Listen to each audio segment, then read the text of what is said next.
We're probably similar ages. I know what you're going through. So how long have you two been a couple? 14 years married? How did you meet? At work. Oh, who was having an affair with who? Quick finger blasting in the stationery cupboard. Oh, fuck the spreadsheets, I'm gonna fuck Natasha.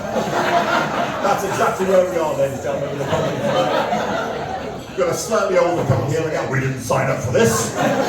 We thought it was a poetry night. So was it finger blasting? No? Not for a while. And not for a long time if you've been married for the last 14 years. Can we have sex tonight? I don't know. No, we can't. Oh, excellent. So, this has got children? No, so you're completely free to do whatever you want to do. You're free to come to a comedy night in Stockton, sit on the front row, so everyone can talk about your vagina. Excellent. Excellent. Whose vagina? His vagina. His? Stand-up comedy is not for everybody, Rob. Excellent. Well done. Thank you for a little clap. Thank you. We've just obliterated Rob and Natasha. Excellent. Very well. Thank you for coming out and supporting local comedy. I am drawn. I always get to know my front row first. What's your name, sir? So Dave, solid name. Dave, what do you? It's Dave. It's Dave, yes. What do you do for a living, Dave? Buggerall. Excellent. And is this your mother? Come out with your mother? Yes. Oh, I'm in trouble. Excellent. And how long have you been together? Dave is absolutely fucking shit-faced, everybody. Just so you know. It's like 50 years. Give them a round of applause. 50 years. 50. My God. Excellent. And what's the sex like for you two? You remember it? It's like talking to Rain Man. I remember it. Excellent. Oh, I still blow off the cobwebs, Dave. Come on. What's your lovely name, my love? Lynn. Solid little name, Lynn. I'm guessing you're both retired? And what did you used to do, Lynn? A head teacher. We had a teacher. So actually, every day is a holiday now, rather than just the fucking 6 weeks you used to get off and all that other good stuff. Oh, brilliant. Well, again, thank you both for coming out and supporting local comedy. Now, ladies and gentlemen, there are only 2 rules. We were in a restaurant. We're now in a comedy club. So there are only 2 rules, ladies and gentlemen. Yes, and I'm talking to you, you little munchkin at the back there. Blow the black ball, brother. Yours, sorry? Blow the black ball, brother. Blow the black ball, throw the black. I haven't got a fucking clue what you just said, sir. Something about a blackboard rubber. Yeah, excellent. Well, we've got a head teacher here. There's a whole lot of jokes about being head, but I'm not going to go there. So, ladies and gentlemen, there are only 2 rules in a comedy club, and here we are in a comedy club right now. The first rule, ladies and gentlemen, is when the acts are on, I would ask you not to talk. Simply because it can be quite off-putting when you're up here and you're about to deliver a killer punchline, and somebody's saying, what time are the groceries arriving tomorrow? Yes. Or what time are we going home in my dad's Capri so I can finger blast Natasha? We've all been in the back of that Capri at least once in our life. So, ladies and gentlemen, I would ask, when the comedians are on, please don't talk. And the second rule of Comedy Club is heckling. Somebody give me a heckle. What? You're answering a question from 3 days ago. Shut up. The heckles are fuck off. No, good one, Dave. Good one, Dave. But when the comedians are, unless invited, of course, unless invited, please don't heckle them because it puts them off. Okay? When I'm on, feel free. But when they're on, please don't heckle them. So we all understand the 2 rules. But I'll tell you what, I'm strangely drawn to the proclaimers over here. Fucking hell! Yes! Excellent. Yeah, who's the top and who's the bottom? I don't know. I'm going to go with you because you've got some sort of tribal tattoo on your head. Yes. Excellent. Is that your only tattoo? No. You got to know where's the other one? On his shoulder. He'll know where it is. It's a little target. Hold me there, big boy. Hold me there. Ah, yes. Ride me like a fucking cowboy. I've got the measure of this audience, I'm sure. Have I got it wrong, anyone? Am I offending anyone just yet? No? Sorry? Not even close. Excellent. What are you dressed as? Well, I tell you what, I didn't get fucking ambushed in the dark. You've got a fucking gingham t-shirt on, sir. Excellent. Excellent. And who was wearing the tight? You're wearing the tight shirt, you've got the tight shorts on. Get it together, I'm sure we'll be fine. Right, ladies and gentlemen, posh corner here. You're really posh, aren't you? Are you something with business? She's definitely not posh. Hey, who do you belong to? Yeah, I thought so. Who are you on the phone to? My son. Yes, damn it. Yeah, I thought he was your fucking dealer. But there we are. Bring me a key of Kent quickly. It's going to be a long night. I'm some poppers because I'm going home with fucking Premier. Sorry? Wrong kid. Excellent. Not a clue what she's on now. Right, ladies and gentlemen, are we ready for our first act? I will get to you two soon. So, ladies and gentlemen, we know that there is a thing that we have to do in welcoming our comedians to the stage. You lady, lovely lady. What does it start with, my sweet? A stomp on the right foot. Are you ready for your first act, ladies and gentlemen? Yes. Ladies and gentlemen, start your clapping. Getting higher and louder, louder. What to say? I really keep going, keep going.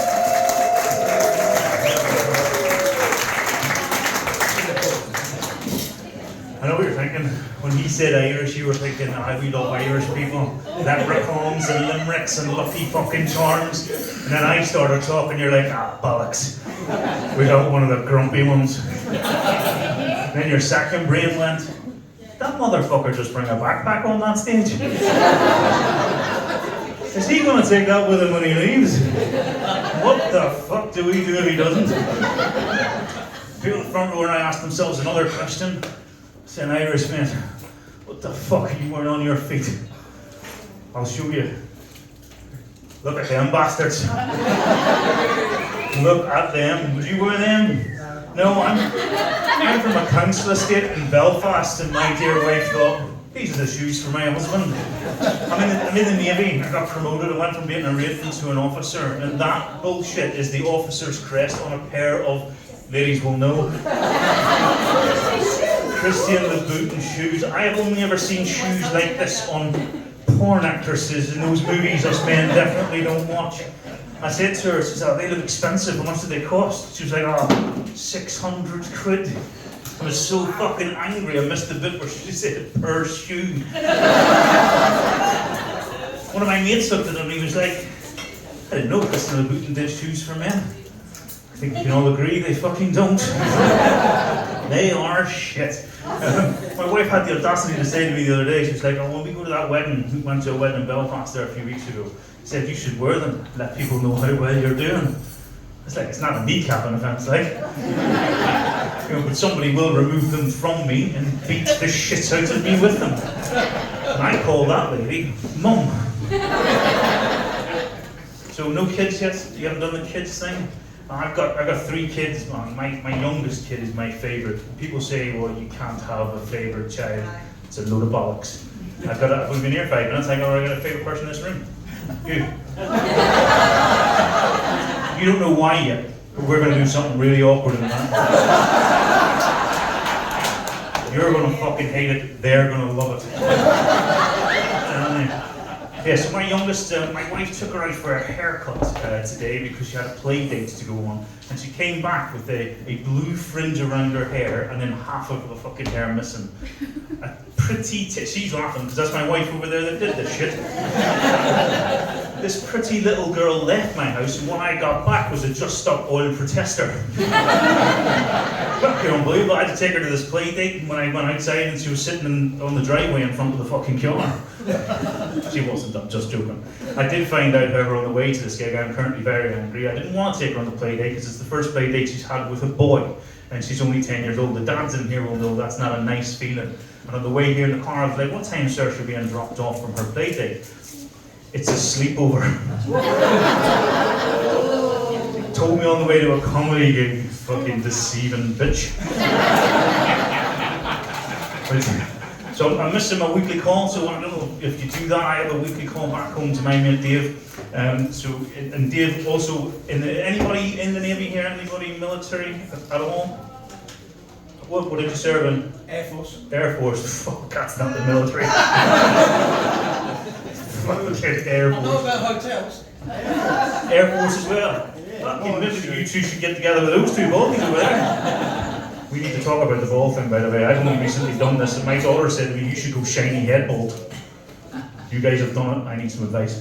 But no, I was talking to my mate Dave, and we were reminiscing about old times, because we were reminiscing about the things that we used to do when we were lads together. And I got to tell you about some of the things, and I genuinely, these are all true stories. So Dave wasn't much for the gardening, so we explained to him Veet. Do you remember Veet? The hair removal stuff?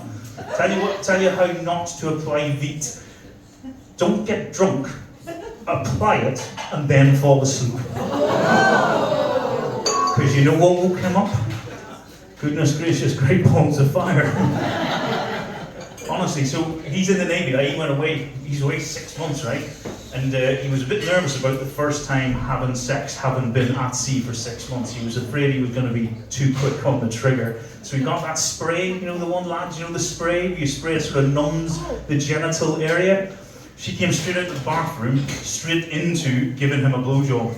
About 2 minutes in, she looks up and she goes, Dave, I think I'm having a stroke. Oh God, the man's mental. So when his wife was pregnant, he bought, so this was obviously a while ago, bought a camcorder. And Dave gets bored. Dave likes the measure of his own entertainment. And I went around to Dave's house, about 6 of us went around, and they were going to show us the video of the birth. But it wasn't the whole thing, obviously, it was the camera in a discreet position. And 5 minutes into this, turns out Dave had gotten bored one afternoon with the camcorder and recorded himself having a wank. 5 minutes into this video of this birth, that's what flashed up on his TV.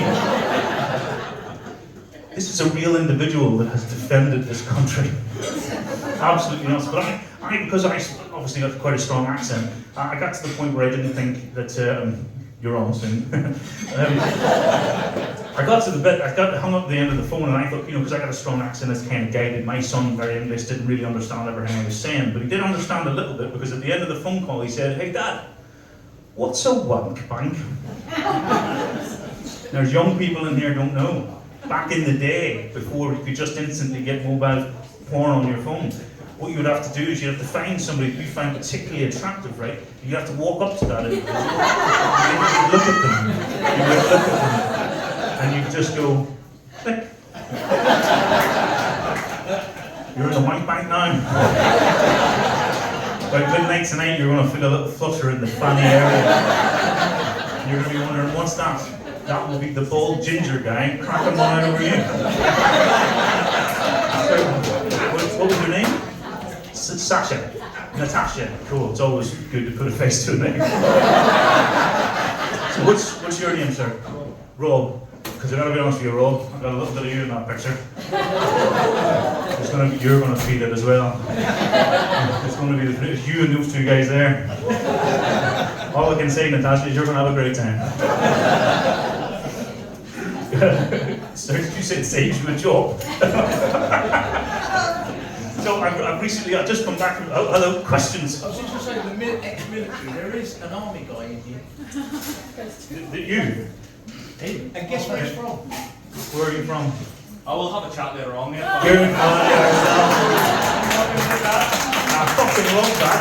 I love that. I wasn't going to talk about being Irish over here, but I'm fucking going to nothing. Did you know that you turned up in this country that you were a raging alcoholic? I didn't know that. I didn't know that we were all thick as fuck. I also didn't know that we were all called Paddy.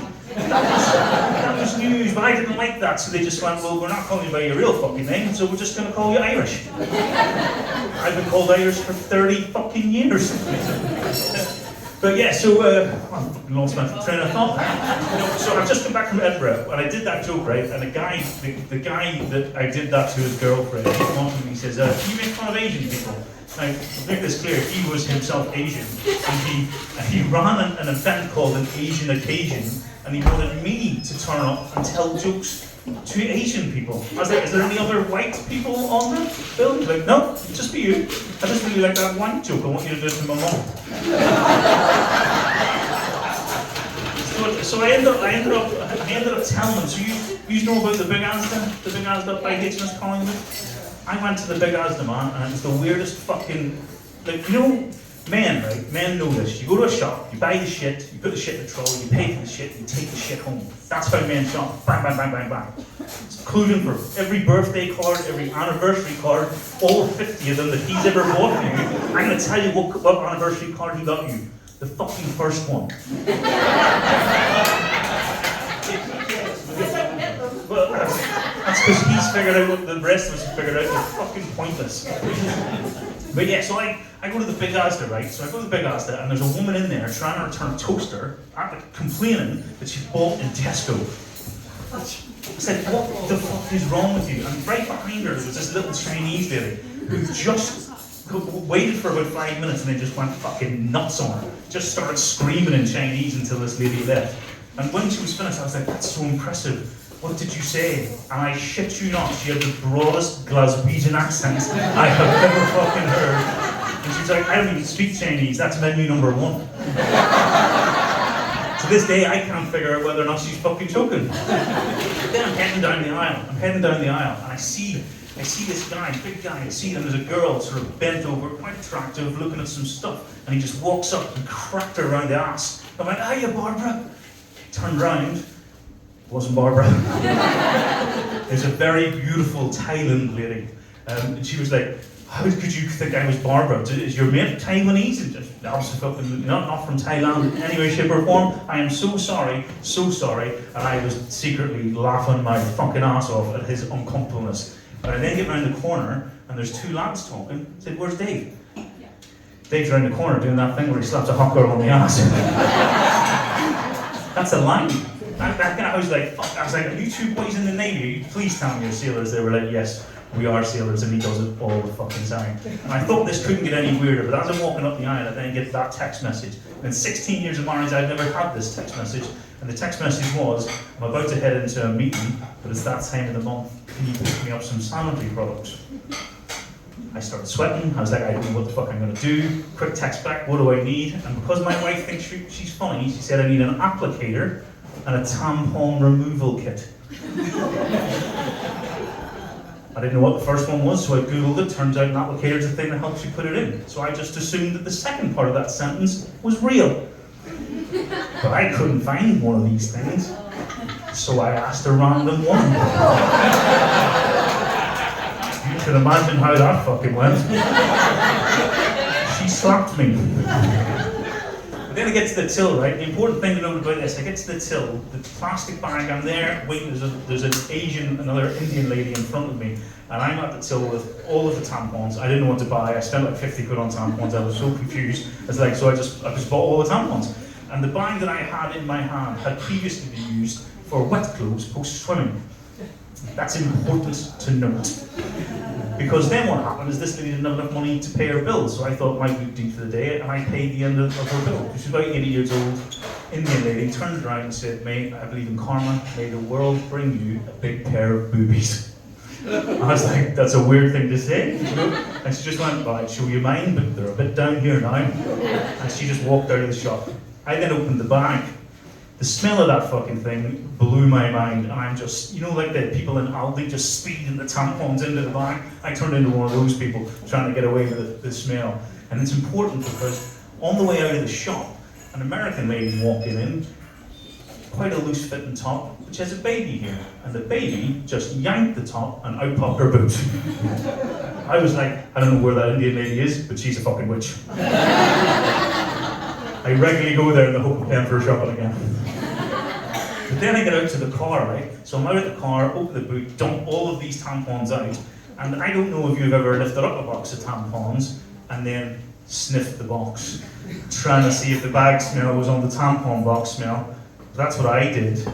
And the woman that was walking past me with her child was just looking at me stood in a car park sniffing tampons.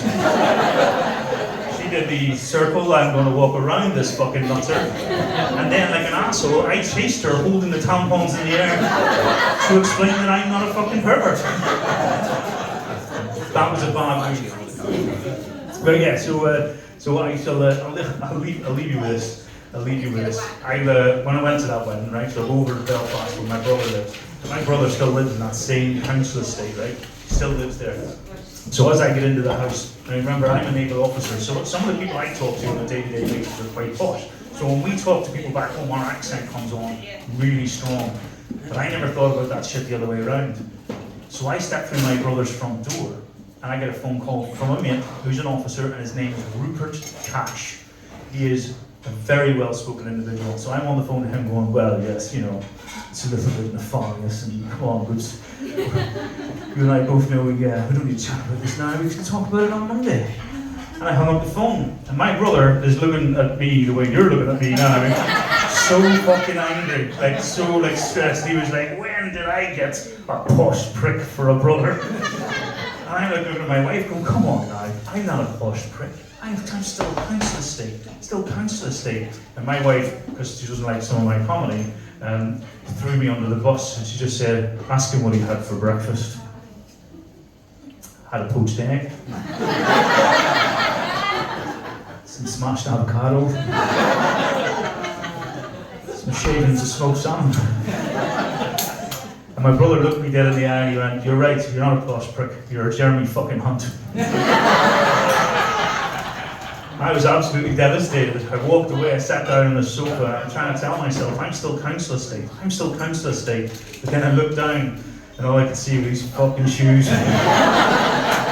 Ladies and gentlemen, Ivan Irish, thank you very much. Ladies and gentlemen, put your hands together for Iris! Oh yeah!